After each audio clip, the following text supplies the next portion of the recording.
जर पडायला म्हणता तर काय 5 एकरात काय राहील मग काय भरोसा वाटाणा केला. प्रशासनाचा कोण प्रतिनिधी तुमच्या शेताच्या बांधावर आला आहे का? नाही नाही राव, कोण एक सुद्धा आला नाही बघा, एक सुद्धा प्रतिनिधी आला नाही ना, कोण आलेला नाही. कोण तलाठी म्हणजे आपलं काय कृषी अधिकारी ही कोण फोन सुद्धा नाही का शेतकऱ्याला.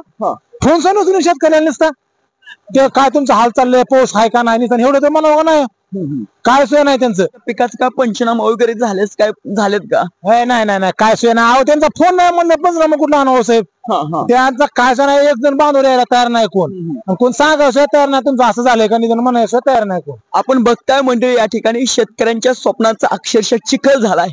आता या ठिकाणी एवढं पाणी झालंय संपूर्ण कांद्यामध्ये, या कांद्याला एकरी किती खर्च आला? या कांद्याला एकरी खर्च आहे बघा 80 ते 90 हजार रुपये.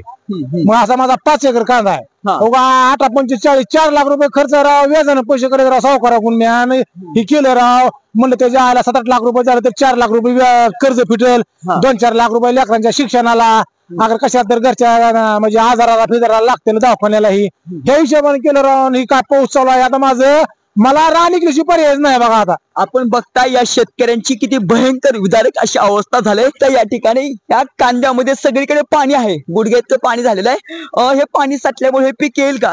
आता पीक येत नाही, अजिबात येत नाही पीक. हे पीक पूर्ण लॉस गेलं, पूर्ण लॉस गेला. यात काय राहिलं नाही आता या पिकात. आता याच्यात बघा खर्च